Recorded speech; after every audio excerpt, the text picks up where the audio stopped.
الحمد لله نحمده ونستعينه ونستغفره ونعوذ بالله من شرور أنفسنا ومن سيئات أعمالنا من يهده الله فلا مضل له ومن يضلل فلا هادي له وأشهد أن لا إله إلا الله وحده لا شريك له وأشهد أن محمدا عبده ورسوله أرسله بالهدى ودين الحق ليظهره على الدين كله ولو كره المشركون اللهم صل على محمد وعلى آل محمد كما صليت على إبراهيم وعلى آل إبراهيم إنك حميد مجيد اللهم بارك على محمد وعلى آل محمد كما باركت على إبراهيم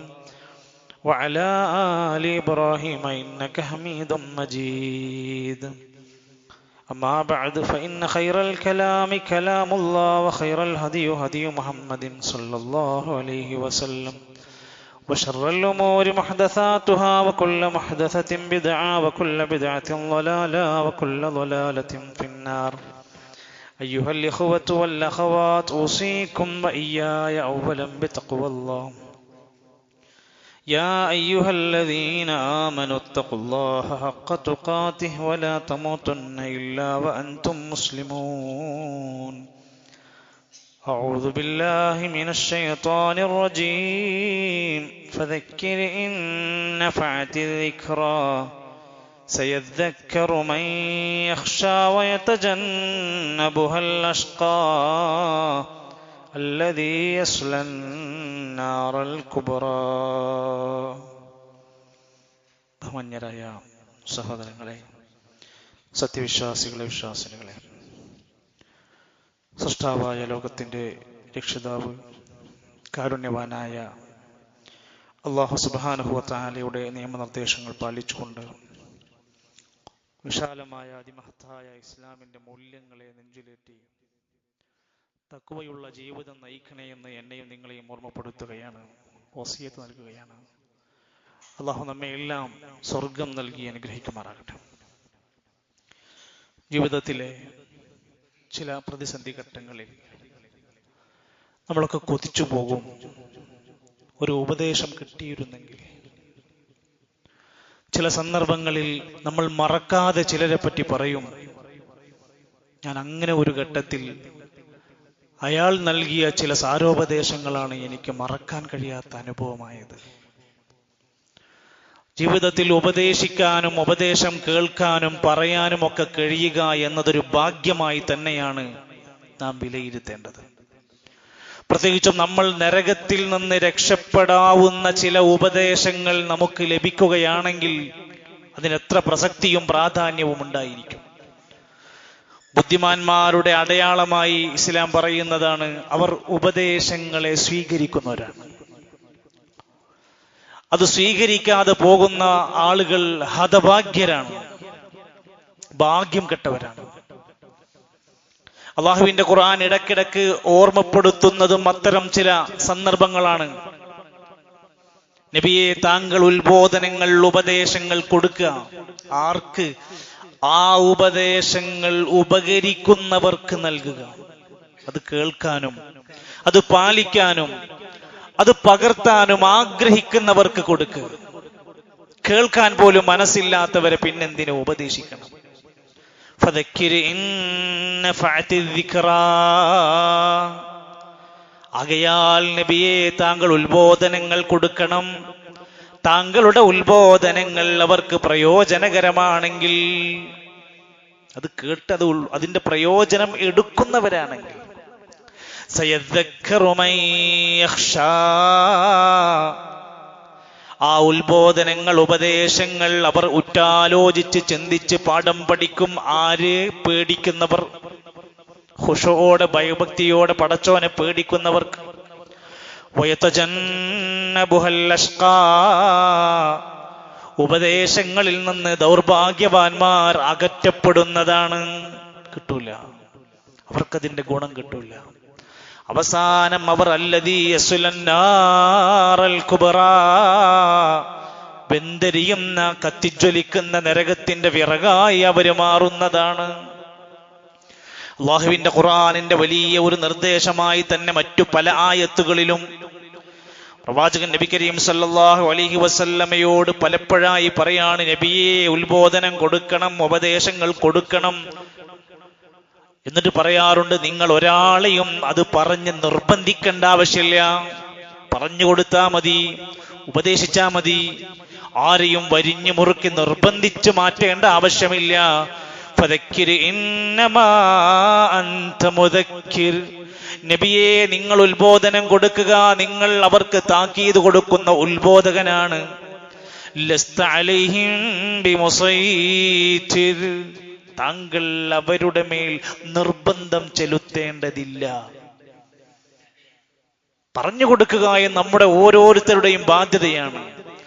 ആ ഉപദേശങ്ങൾ കേട്ടിട്ടും മനസ്സിലാക്കിയിട്ടും ഒരാള് സത്യത്തിന്റെ വഴിയിൽ നിന്ന് തിരിഞ്ഞു നടന്നാലോ, ഇല്ലാമൻ തവല്ലാ വകഫർ ഫയുഅദ്ദിബുഹുല്ലാഹുൽ അദാബൽ അക്ബർ, വലിയ ശിക്ഷയായിരിക്കും അവനെ കാത്തിരിക്കുന്നത്. നമ്മൾ കേൾക്കാത്തവരല്ല, നമ്മൾ അറിയാത്തവരല്ല, നമ്മൾ ഇതൊന്നും മനസ്സിലാകാത്തവരുമല്ല. സ്വീകരിക്കാനുള്ള മടി മാത്രമാണ് നമുക്കുള്ളത്. മഹാനായ റസൂൽ കരീം സല്ലല്ലാഹു അലൈഹി വസല്ലമയുടെ അടുത്ത് സ്വഹാബത്ത് അങ്ങോട്ട് കയറി ചെല്ലും. എന്നിട്ട് അവിടുന്ന് പറയും, ഔസിനി യാ റസൂലല്ലാഹ്, റസൂലേ എന്നെ ഉപദേശിക്കണം. ഒന്നും ഉണ്ടായിട്ടല്ല, നബിയെ എനിക്ക് രക്ഷപ്പെടാൻ എന്നെ ഒന്ന് ഉപദേശിക്കണം. എത്ര ഹദീസുകളുണ്ട്. അത് വലിയ പ്രാധാന്യത്തോടെയാണ് പ്രവാചകന്റെ അനുയായികൾ കണ്ടത്.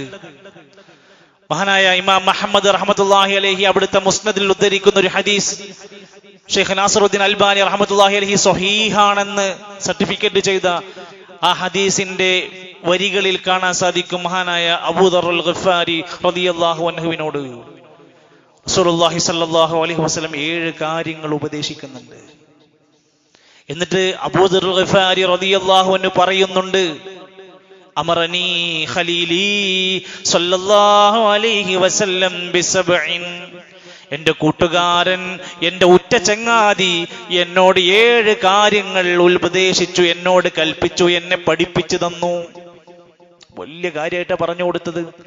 അതിൽ ഒന്നാമത് പറഞ്ഞത്, അമറനി ബിഹുബ്ബിൽ മസാകീൻ വദ്ദുനൂവി മിൻഹും, എന്നോട് എന്റെ ചങ്ങാതി, എന്റെ പ്രവാചകൻ എന്നോട് ഒന്നാമത് പറഞ്ഞ കാര്യം, മിസ്കീനുകളെ സ്നേഹിക്കാനുള്ള മനസ്സുണ്ടാകണം, അവരോട് ചേർന്ന് നിൽക്കാനുള്ള കൽപ്പനയാണ് എന്നോട് പറഞ്ഞത്. നമ്മുടെ നാട്ടിൽ ഒരുപക്ഷെ സമ്പത്തും സൗകര്യങ്ങളും സ്റ്റാറ്റസും നിലവാരവും ഒക്കെ ഉള്ളവരെ ചേർത്ത് പിടിക്കാൻ ഒരുപാട് ആളുകളുണ്ട്.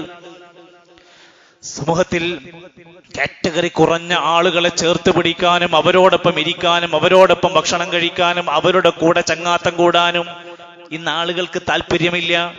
എന്നാൽ ഈ ഉപദേശം അന്ന് കൊടുത്തിരിക്കുന്നത് അവരെ ചേർത്ത് പിടിക്കാൻ, അവരുടെ കൂടെ ഇരിക്കാൻ, അവരോടൊപ്പം നിൽക്കാനാണ് നബി സല്ലല്ലാഹു അലൈഹി വസല്ലം പഠിപ്പിക്കുന്നത്. ദരിദ്രരായ ആളുകൾക്ക് നമ്മുടെ നാട്ടിലും ഒരു വില കൊടുക്കണമെന്നതാണ് ഈ കൽപ്പനയുള്ളത്. സ്വഹാബത്തിനെ ചരിത്രത്തിൽ കാണാൻ സാധിക്കും. സ്വഹാബത്ത് നബിയെ സഹായിച്ചവരുടെ കൂട്ടത്തിൽ എത്രയോ ദരിദ്രന്മാരായ സ്വഹാബത്തുണ്ടായിരുന്നു.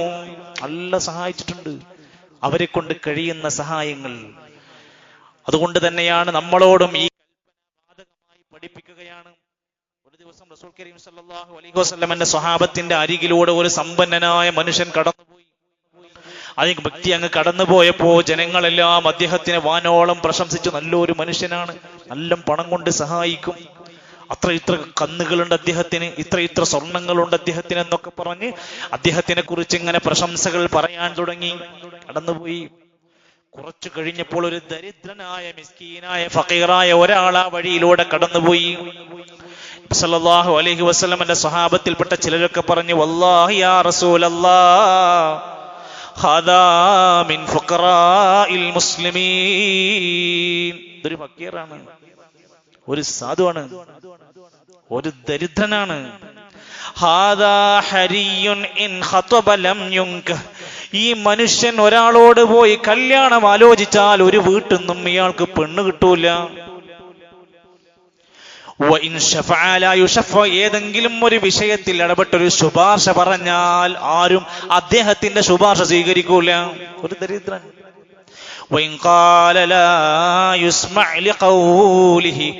ആള് കൂടുന്നയിടത്ത് അദ്ദേഹം ഒരു അഭിപ്രായം പറഞ്ഞാൽ ഒരാളും പരിഗണിക്കൂല. അങ്ങനത്തെ ഒരു മനുഷ്യനാണ് നബി സല്ലല്ലാഹു അലൈഹി വസല്ലം. ആ സ്വഹാബത്തിന്റെ മുമ്പ് എന്ന് പറഞ്ഞു കൊടുത്ത വാക്കെന്തറിയോ? ലഹാദാ ഖൈറും മിമ്മിൽ ഇല്ലർലി മിസ്ലഹാദാ. നേരത്തെ പോയ സമ്പന്നനായ മനുഷ്യനെ പോലെ ഈ ഭൂമി നിറച്ച് ഒരുപാട് വ്യക്തികൾ ഉണ്ടാകുന്നതിനേക്കാൾ ഖൈർ ഇതുപോലത്തെ ഒരു മനുഷ്യനുണ്ടാകലാണ് എന്ന് പറഞ്ഞാൽ അതിന്റെ സാരാംശങ്ങൾ വിശദീകരിക്കുന്നിടത്ത് കാണാൻ സാധിക്കും. മിസ്കീനുകൾക്ക്, ചിലപ്പോൾ ഫക്കീറുകളായ മനുഷ്യർക്ക് അള്ളാഹുവിന്റെ അടുത്ത് വലിയ ദറജയും സ്ഥാനവുമുണ്ടെന്നാണ്, വലിയ നേട്ടങ്ങളുണ്ടെന്നാണ് നബി തങ്ങൾ ആഗ്രഹിച്ചു പോയി. മിസ്കീനാകാൻ ആഗ്രഹിച്ചവരാണ് നമ്മുടെ നേതാവ് നബി സല്ലല്ലാഹു അലൈഹി വസല്ലമയുടെ ശിഷ്യനായ അബൂ സഈദ് അൽ ഖുദരി റളിയല്ലാഹു അൻഹു പറയുകയാണ്, അഹിബ്ബുൽ മസാകീൻ, നിങ്ങൾ മിസ്കീനുകളെ നന്നായി സ്നേഹിച്ചോളൂ. നമ്മുടെ നേതാവ് നബി തങ്ങൾ പ്രാർത്ഥിക്കുന്നത് ഞാൻ കേട്ടിട്ടുണ്ട്. അല്ലാഹുമ്മ അഹീനി മിസ്കീനാ, അല്ലാഹുവേ എന്നെ ഒരു മിസ്കീനായി ജീവിപ്പിക്കണേ. വഅമിത്നി മിസ്കീനാ, എന്നെ ഒരു മിസ്കീനായി മരിപ്പിക്കണേ. വഹ്ശുർനി ഫീ സുംറത്തിൽ മസാകീൻ, നാളെ പരലോകത്ത് മിസ്കീനുകളുടെ കൂട്ടത്തിലായി എന്നെ വിചാരണക്ക് മഹ്ശറിൽ ഒരുമിച്ച് കൂട്ടണേ എന്ന് ഹബീബ് പ്രാർത്ഥിച്ചതായി ഞാൻ കേട്ടിട്ടുണ്ട്. അതുകൊണ്ട് അഹങ്കാരികളിലല്ല നമ്മൾ പെട്ടുപോകരുത്. പണം കൊണ്ടും സമ്പത്ത് കൊണ്ടും സ്റ്റാറ്റസ് കൊണ്ടൊക്കെ അഹങ്കരിക്കുന്നവനേക്കാൾ നല്ലവൻ ഫക്കീറായ മിസ്കീനായ ലാളിത്യമുള്ള വിനയമുള്ളവനാണ്. അതുകൊണ്ട് മിസ്കീനാവുക എന്ന് പറഞ്ഞാൽ പൈസ ഉണ്ടാവരുത്, സമ്പത്ത് ഉണ്ടാവരുത്, വീടുണ്ടാവരുത് എന്നതുകൊണ്ട് അതൊക്കെ ഖൈറുണ്ടാകുന്ന നന്മക്ക് വേണ്ടിയാണെങ്കിൽ അതെല്ലാം നമുക്ക് പ്രാർത്ഥിക്കാവുന്നതാണ്. മഹാരഥന്മാരായ ഉലമാക്കന്മാർ ഈ ഫക്കീറുമാരായ മിസ്കീന്മാരായ ആളുകളെ ചേർത്ത് പിടിക്കുന്നതിന്റെ ഗൗരവമാണ് ഈ ഹദീസിന്റെ അടിസ്ഥാനത്തിൽ വിശദീകരിച്ചത്. രണ്ടാമത് എന്നോട് ഉപദേശിച്ചത് വഅമറനി, എന്റെ ഖലീൽ എന്നെ ഉപദേശിച്ചു. അബൂദർ അൽ ഗഫാരി റളിയല്ലാഹു അൻഹു പറയാണ്, എന്നോട് രണ്ടാമത് പറഞ്ഞത് അൻ അൻളുറ ഇലാ മൻ ഹുവ ദൂനി വലാ അൻളുറ ഇലാ മൻ ഹുവ ഫൗഖി.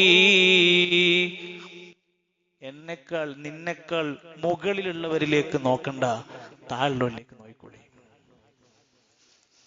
വലിയ വലിയ കൊട്ടാര സൗധങ്ങൾ സ്ഥാപിച്ചവൻ നോക്കേണ്ടത് എവിടേക്കാണ്? വീടില്ലാത്തവന്റെ സ്ഥിതിയാണ് ആലോചിക്കേണ്ടത്.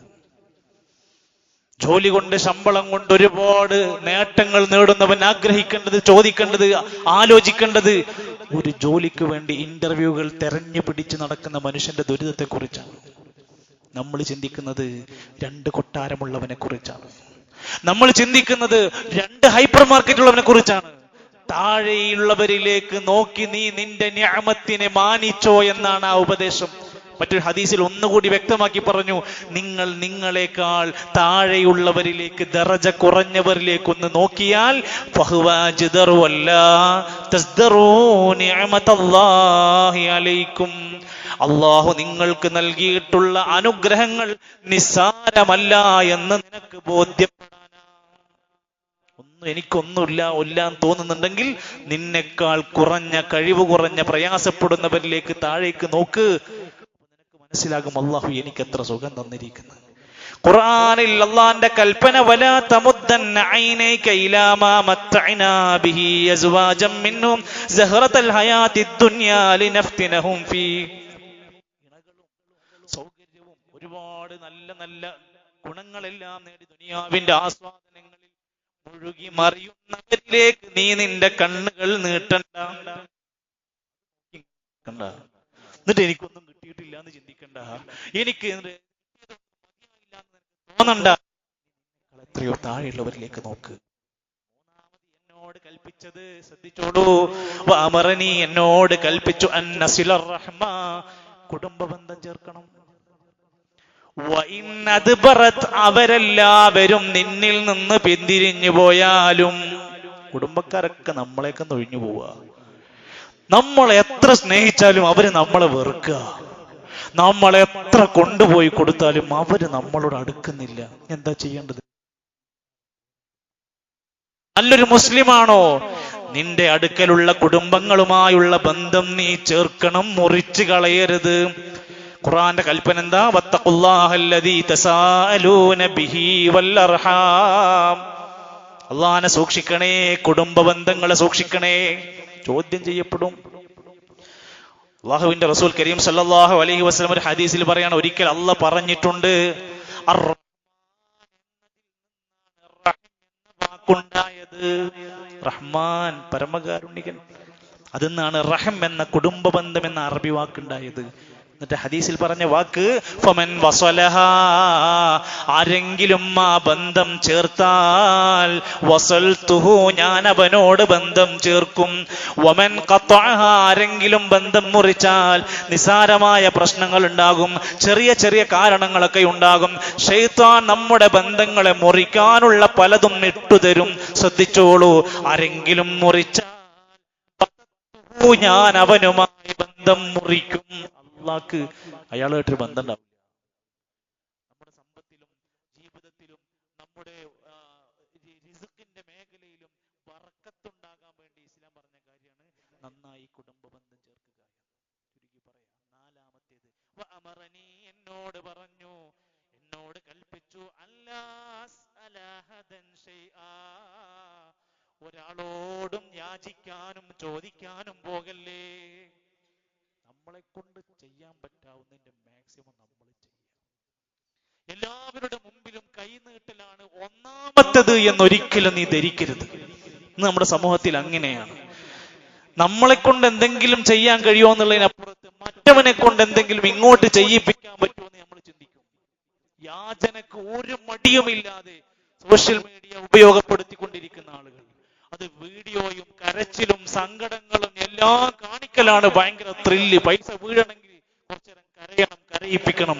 എന്നിട്ട് രോഗിയെയും കുടുംബത്തിനെയും ഭാര്യനെയും പ്രായപൂർത്തിയായ മക്കളെയും ഒക്കെ ഇരുന്നി കരയിപ്പിക്കലാണ് ഏറ്റവും പ്രധാനമെന്ന് നമുക്ക് ആർക്കെങ്കിലും തോന്നുന്നുണ്ടോ?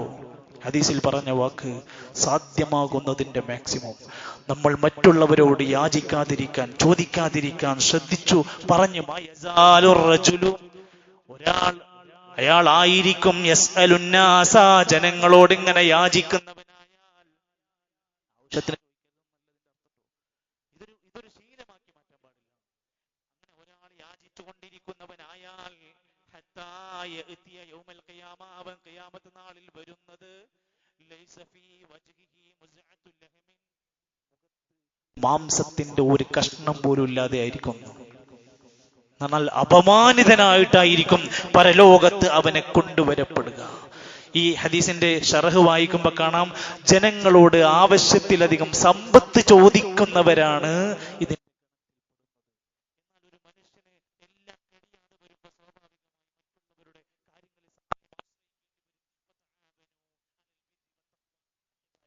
ചില സഹായങ്ങളൊക്കെ ആവശ്യപ്പെടേണ്ടി വരും. എന്നാൽ ഇതൊരു തൊഴിലായി സ്വീകരിക്കുന്ന അവസ്ഥ നമ്മുടെ മുമ്പിൽ ഉണ്ടാകാതിരിക്കാൻ ശ്രദ്ധിക്കേണ്ടതുണ്ട് എന്ന് മാത്രവുമല്ല, ഇനി ആരെങ്കിലും അത്തരത്തിൽ വല്ല സഹായവും ചോദിച്ചു വന്നാൽ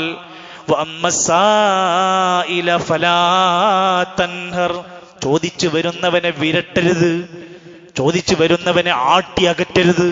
മാന്യമായിട്ട് മാത്രമേ അവരെ വിടാൻ പാടുള്ളൂ. അതും ഒരു മര്യാദയാണ്. അഞ്ചാമത് എന്നോട് ഉപദേശിച്ചത് വാമറനി, എന്നോട് ഉപദേശിച്ച് അന്നഖൂല ബിൽ ഹഖ്, സത്യം മാത്രം പറയണം. വഇൻകാന മുറാ, എത്ര കൈപ്പുള്ളതാണെങ്കിലും.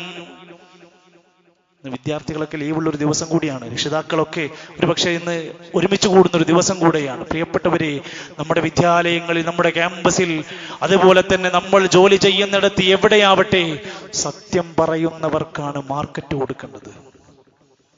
കളവ് പറഞ്ഞ് ജനശ്രദ്ധ പിടിച്ചുപറ്റി കളവ് പറഞ്ഞ് മുതലാളിയെ തൃപ്തിപ്പെടുത്തുന്നവനേക്കാൾ ആദ്യത്തെ പരിഗണന അവൻ എന്ത് സംഭവിച്ചാലും സത്യം പറയുന്നവനാണോ അവനൊരു അംഗീകാരം കൊടുക്കണം.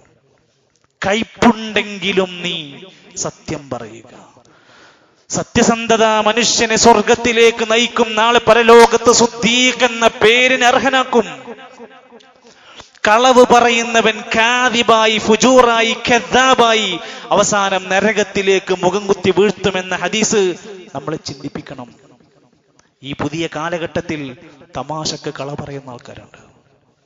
തമാശ വെറുതെ ഇരുന്ന് ഒരു കളവ് പറഞ്ഞ ഒരു രസം കൊടുക്കാൻ ശ്രമിക്കുന്ന ആൾക്കാരുണ്ട്, ഇതിൽപ്പെട്ടു. കള്ളസത്യം ചെയ്യുന്നവരുണ്ട്, പറയുന്നത് കള്ളമാണെങ്കിലും വല്ലാഹി പറഞ്ഞുകൊണ്ട് കള്ളസത്യം ചെയ്യുന്നവരുണ്ട്. അതുപോലെ തന്നെ കളവ് പറഞ്ഞുകൊണ്ട് കച്ചവടം നടത്തുന്നവരുണ്ട്. വളരെ ശ്രദ്ധിക്കേണ്ട കാര്യമാണ്. തന്റെ കച്ചവട ചരക്ക് വിറ്റഴിക്കാൻ വേണ്ടി കളവ് പറയുന്നവനാണെങ്കിൽ അപകടകരമായ കച്ചവടക്കാരനാണ് അയാൾ. അയാളുടെ നരകത്തിനുള്ള അടിസ്ഥാന കാരണം അത് മാത്രം മതിയാകുമെന്ന വ്യത്യസ്തങ്ങളായ ഹദീസുകൾ നമുക്ക് വായിക്കാൻ കഴിയും. സോഷ്യൽ മീഡിയ പ്ലാറ്റ്ഫോമുകൾ ഉപയോഗിച്ച് അതിന്റെ പുതിയ പുതിയ വേർഷനുകൾ അപ്ഡേറ്റ് ചെയ്തുകൊണ്ടിരിക്കുന്ന ഒരു കാലഘട്ടത്തിൽ കളവ് പറയാൻ സോഷ്യൽ മീഡിയകൾ വ്യാപകമായി പ്രചരിപ്പിച്ചു കൊണ്ടിരിക്കുന്നുണ്ട്. അതെടുത്ത് ഷെയർ ചെയ്യുന്നവർ അതിന്റെ കുറ്റക്കാരികളാണ്. സത്യമാണോ എന്നറിയാതെ അസത്യ വാർത്തകൾ പ്രചരിപ്പിക്കുന്നവർ ഒരുപാട് ഖേദിക്കേണ്ടി വരുമെന്ന ഹദീസൊക്കെ വിശുദ്ധ ഖുർആന്റെ വാചകങ്ങളൊക്കെ ഒന്ന് ഓർത്തു വെക്കുന്നത് നല്ലതാണ്. അസത്യമായ കാര്യങ്ങൾ പ്രചരിപ്പിക്കാതിരിക്കാൻ ശ്രദ്ധിക്കാം.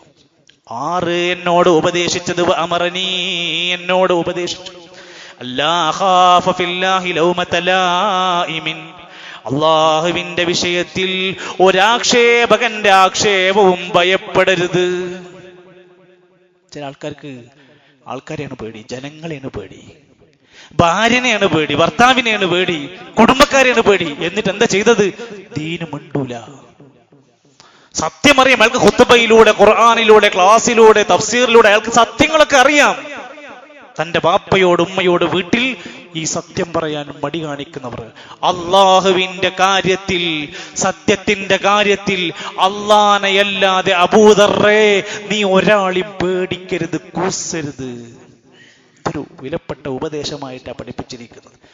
ഏതവസ്ഥയിലും നമ്മുടെ പ്രബോധനത്തിന്റെ മാർഗത്തിൽ നിന്ന് പിരിയാൻ നമുക്ക് കഴിയില്ല. അള്ളാഹുവിന്റെ കൽപ്പനകളായ പല കാര്യങ്ങളും മറ്റുള്ളവരുടെ ആക്ഷേപം, അയാൾ എന്ത് പറയും, ഇയാൾ എങ്ങനെ പ്രതികരിക്കും, അവർ തമ്മിൽ തെറ്റോ, എന്നെ ഗ്രൂപ്പിൽ നിന്ന് പുറത്താക്കുമോ എന്നൊക്കെ വിചാരിച്ചിട്ട് മിണ്ടാപൂച്ചകളായി നടക്കുന്നവർക്ക് ഈ ഭാഗം ശ്രദ്ധിച്ചോളൂ.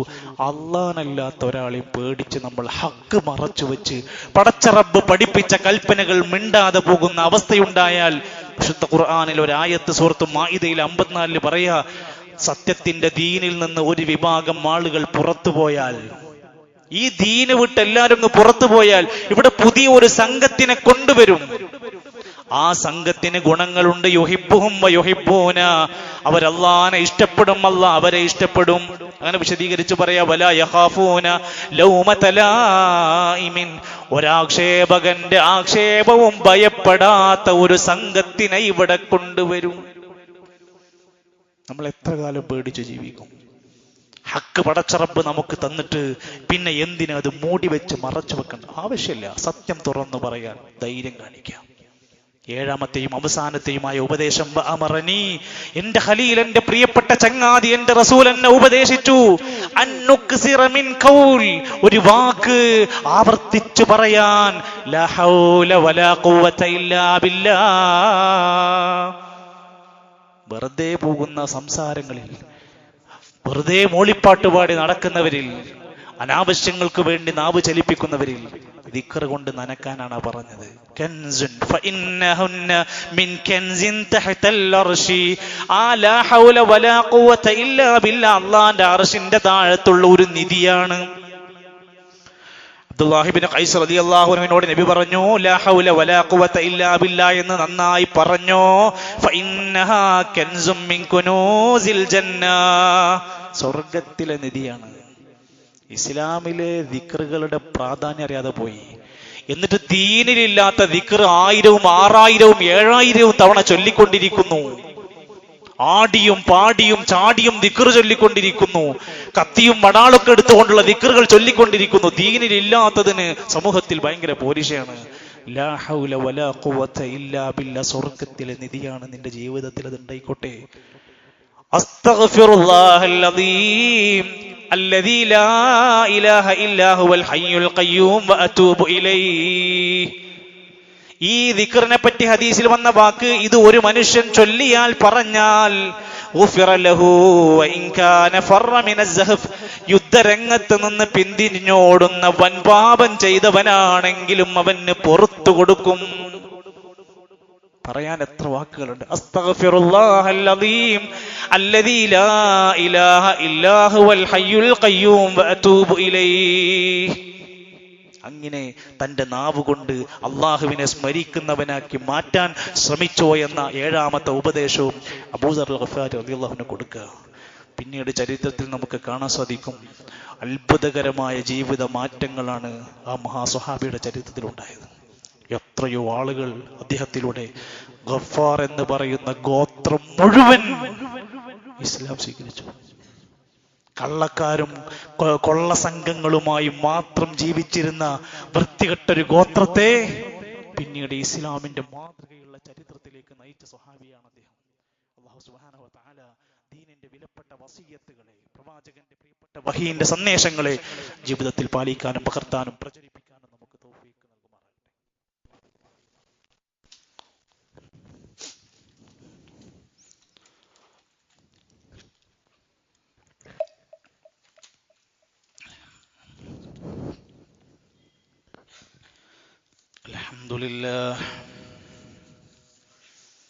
അൽഹംദുലില്ലാഹി റബ്ബിൽ അർളി വറബ്ബിസ് സമാ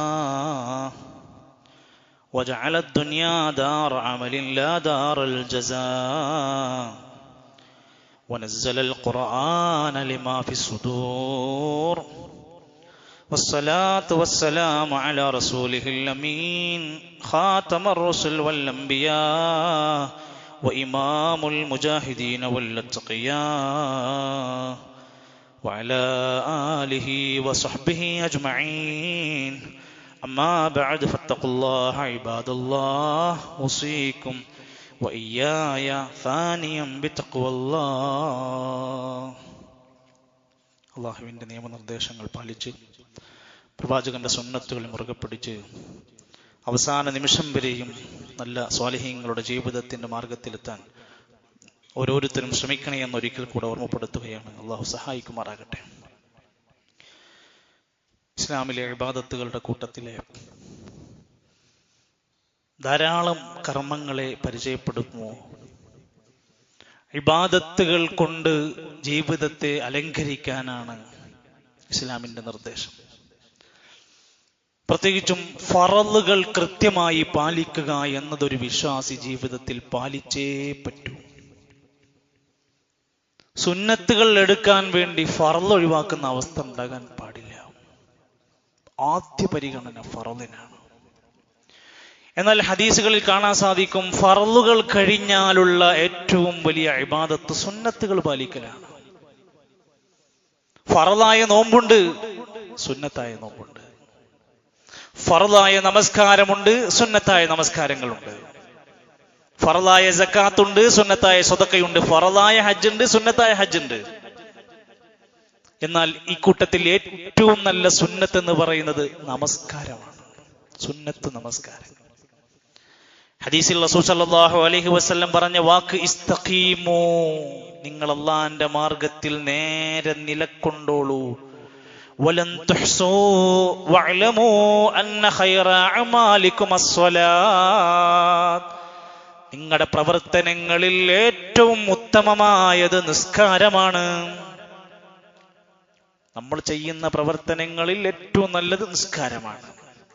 മഹാനായ പണ്ഡിതൻ സ്വാലിഹുൽ ഫൗസാൻ ഹഫിളഹുല്ലാ, ഇന്നും ജീവിച്ചിരിപ്പുള്ള മഹാപണ്ഡിതൻ, അദ്ദേഹത്തിന്റെ കിതാബിൽ കാണാൻ സാധിക്കും, നമസ്കാരം എന്ന് പറയുന്ന ഈ കർമ്മത്തിൽ ഒരുപാട് ഇബാദത്ത് കയറി വരുന്നു. കൽ ഖിറാഅത്തി, ഖുർആൻ പാരായണം വരുന്നു. വറുകൂഇ, റുകൂഅ് വരുന്നു. വസ്സുജൂദ്, സുജൂദ് വരുന്നു. വദ്ദുആ, പ്രാർത്ഥന വരുന്നു. വദ്ദില്ലി വൽ ഖുദൂ, അല്ലാഹുവിലേക്ക് വിനയപ്പെട്ടു വരുന്നു. വമുനാജാതു റബ്ബി, റബ്ബിനോട് മനസ്സ് തുറന്ന് സംസാരിക്കുന്നു.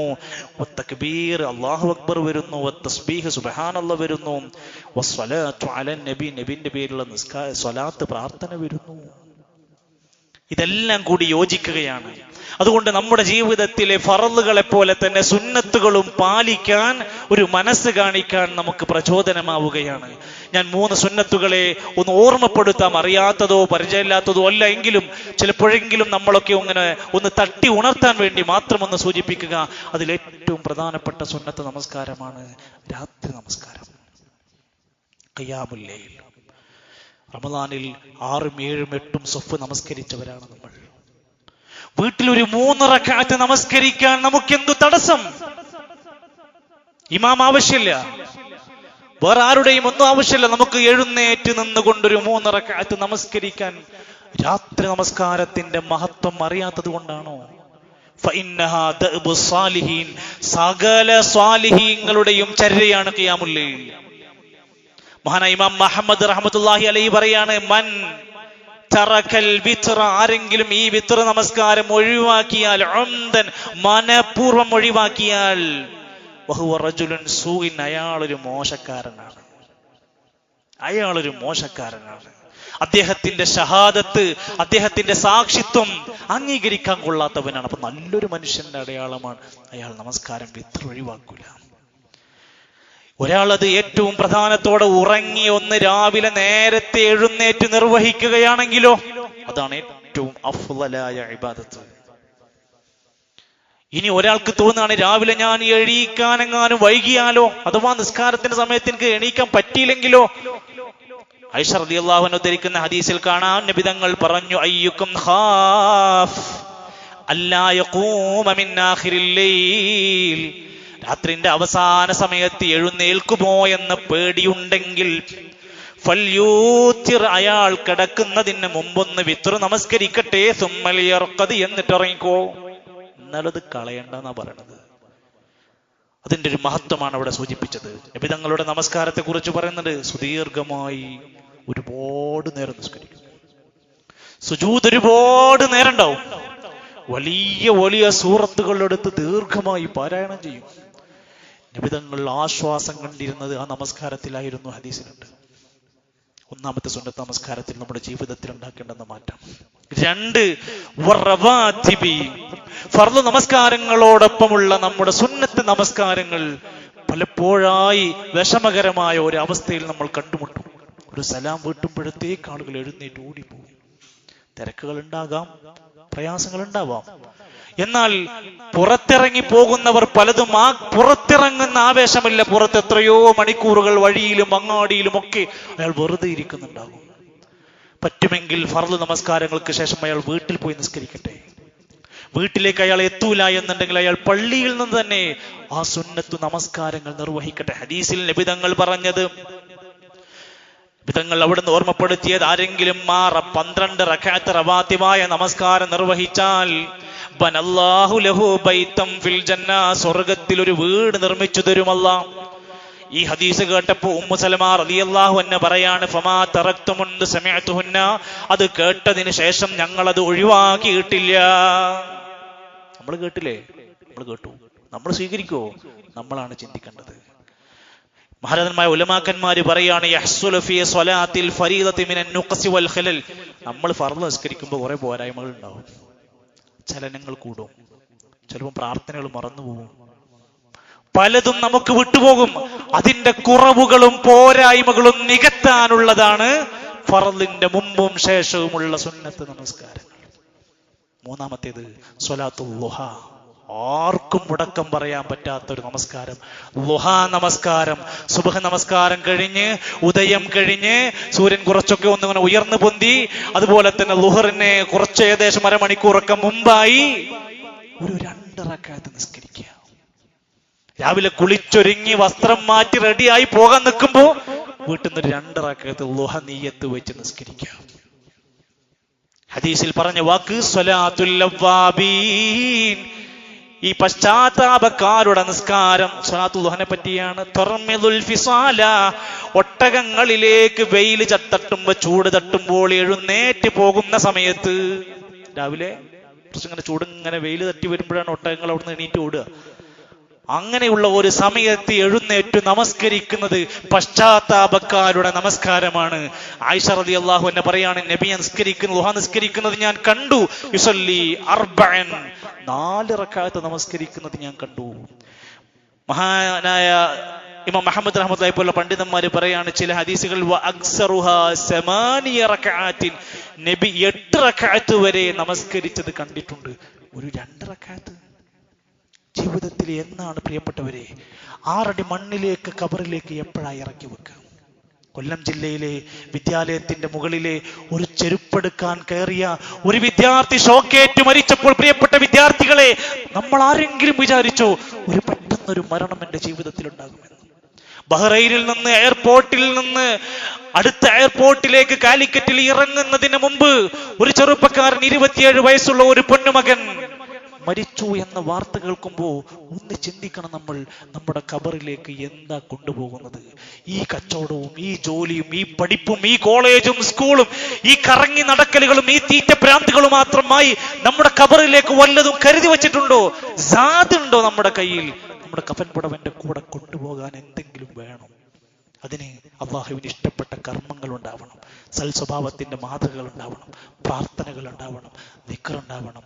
1 രൂപയെങ്കിൽ 1 രൂപ, 10 രൂപയെങ്കിൽ 10 രൂപ സ്വതക്ക ചെയ്യുന്ന ഒരു മനസ്സ് നിത്യം നമുക്ക് വേണം. അള്ളാഹു നമ്മെ സഹായിക്കുമാറാകട്ടെ. പള്ളിയുടെ പരിപാലന പ്രവർത്തനങ്ങൾക്ക് എല്ലാവരുടെയും അകമഴിഞ്ഞ സഹായവും പിന്തുണയും ഉണ്ട്. ഏറെ സന്തോഷമുണ്ട്. അതോടൊപ്പം ഒരു സന്തോഷ വാർത്ത അല്പം വൈകിയാണെങ്കിലും നിങ്ങളോട് പറയാൻ, നമ്മളൊരു സമയത്ത് നമ്മുടെ പള്ളിയിൽ തന്നെ വെച്ചുകൊണ്ട് ഇമാമിന് വേണ്ടി ഒരു വീടിന് വേണ്ടി ഒരു കളക്ഷൻ നിർവഹിച്ചിരുന്നു. അൽഹംദുലില്ലാഹ്, കഴിഞ്ഞ ഒരു വർഷത്തിനുള്ളിൽ അതിവേഗതയിൽ എല്ലാവരുടെയും പൂർണ്ണമായ സഹകരണത്തോടുകൂടെ കഴിഞ്ഞ ഒരു മാസത്തിന് മുമ്പേ അദ്ദേഹത്തിനും അദ്ദേഹത്തിന്റെ കുടുംബത്തിനും അവിടെ കയറി താമസിക്കാൻ കഴിഞ്ഞിട്ടുണ്ട്. അള്ളാഹു ആ കുടുംബത്തിന് ഖൈറും ബറക്കത്തും പ്രദാനം ചെയ്യുമാറാകട്ടെ. അതിൽ സഹായിച്ച സഹകരിച്ച എല്ലാവർക്കും അതിന്റെ എല്ലാ മേന്മയും ഗുണവും ഫളലും അള്ളാഹു നൽകുമാറാകട്ടെ. നമ്മുടെ പള്ളിയുടെ പരിപാലന പ്രവർത്തനങ്ങൾക്കും ഇനിയും ധാരാളമായി സ്വതക്ക ചെയ്യുക. അള്ളാഹു നമ്മെ സഹായിക്കുമാറാകട്ടെ. രോഗികളായ പ്രയാസപ്പെടുന്ന ഒരുപാട് സഹോദരങ്ങളുണ്ട്. എല്ലാവർക്കും അള്ളാഹു പൂർണ്ണമായ ശിഫ പ്രദാനം ചെയ്യുമാറാകട്ടെ. അള്ളാഹു നാളെ പരലോകത്ത് അപമാനിക്കുന്ന ഒരുപാട് നരകാവകാശികളുടെ കൂട്ടത്തിൽ നിന്ന് നമ്മെ എല്ലാം കാത്തുരക്ഷിക്കുമാറാകട്ടെ. അള്ളാഹുവെ, ഞങ്ങളുടെ പ്രിയപ്പെട്ട മാതാപിതാക്കൾക്ക് ദീർഘായുസ് നൽകണ റഹ്മാനെ. അള്ളാഹുവെ, പ്രിയപ്പെട്ടവരായ ഞങ്ങളുടെ ഒരുപാട് മുസ്ലിമീങ്ങൾ വിവിധങ്ങളായ പ്രദേശങ്ങളിൽ കഷ്ടപ്പെട്ടുകൊണ്ടിരിക്കുന്ന അവർക്ക് ആശ്വാസം നൽകണ റഹ്മാനെ. അള്ളാഹുവെ, മരണപ്പെട്ടു പോയ ഞങ്ങളുടെ പ്രിയപ്പെട്ടവർക്കെല്ലാം മഗ്ഫിറത്തും മർഹമത്തും നൽകണമേ. അല്ലാഹു മഗ്ഫിർ ലിൽ മുഅ്മിനീന വൽ മുഅ്മിനാത്ത് വൽ മുസ്ലിമീന വൽ മുസ്ലിമാത്ത് الأحياء منهم والأموات. اللهم أعز الإسلام والمسلمين وأذل الشرك والمشركين. اللهم دمر أعداءك وأعداء الدين. ربنا توفنا مسلمين وألحقنا بالصالحين. ربنا آمنا فاغفر لنا ذنوبنا وكفر عنا سيئاتنا وتوفنا مع الأبرار. ربنا تقبل منا إنك أنت السميع العليم وتب علينا إنك أنت التواب الرحيم. وصلى الله على نبينا محمد والحمد لله رب العالمين.